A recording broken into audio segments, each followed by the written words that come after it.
నా చిన్నప్పుడు ఎక్కువగా కుక్క కాటు కేసులు నమోదవుతున్నాయని పేపర్లో చదివేదాన్ని. మరి ఇప్పుడేం నమోదవుతున్నాయని చదువుతున్నావమ్మా? ఇంకా నమోదవుతున్నాయి డ్రగ్స్ కేసులు. అబ్బర పాడుగాను, పోలీసులు గింత గట్టిగా డ్యూటీ చేస్తున్నా ఏడికెళ్ళి పట్టుకొస్తున్నారో ఏం పాడో గాని దీనాం ఎక్కడో ఒక దగ్గర డ్రగ్స్ అని వినబడుతూనే ఉన్నది కదా. అయితే ఈ కాడికెళ్ళి పోలీసులకు ఫుల్ పవర్స్ ఇచ్చిండు. పవర్స్ తో పాటుగా ఇవి కూడా ఇచ్చిండు. ఈ కాడికెళ్ళి తెలంగాణలో డ్రగ్స్ గంజాయి అనే మాట ఎక్కడ వినబడ్డా దొరికిన 6 నిమిషంలా వాలిపోతారు మన పోలీసులు. అందుకోసమే ఈ బండ్లు కమాండ్ కంట్రోల్ రూమ్ లా పోలీసులతోటి మీటింగ్ పెట్టి మత్తు పదార్థాల అమ్మటంలో భరతం పట్టాలని అనుకొచ్చిండు. డ్రగ్స్ కానీ ఈ రాష్ట్రంలో కాలు పెట్టాలంటే భయపడాలి. వెన్నులో చలి జ్వరం రావాలి.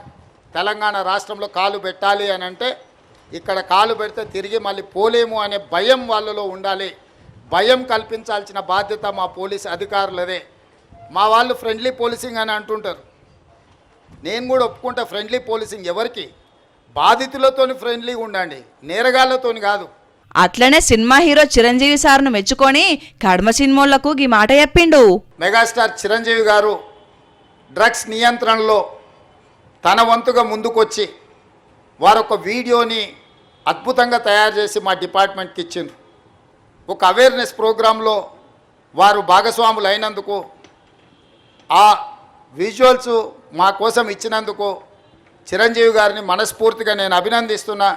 సినిమా ఇండస్ట్రీలో ఉండే ప్రముఖులకు కూడా నా సూచన, మీ కొత్త సినిమాలు రిలీజ్ అయినప్పుడు టికెట్ ధరలు పెంచుకోవడానికి జీవోల కోసం ప్రభుత్వాల దగ్గరకు వస్తున్నారు. కానీ సామాజిక సమస్య అయిన సైబర్ క్రైమ్, డ్రగ్స్ నియంత్రణలో మీరు మీ సామాజిక బాధ్యతను నెరవేర్చడం లేదు అని మా ప్రభుత్వం భావిస్తుంది. సినిమాల్లో విన్నారు కదా, ఈ కాడికెళ్ళి మీ పాత్ర కూడా ఉండాలన్నట. అయితే చివర్లకి ముచ్చట రాసిండు సీఎం సారు.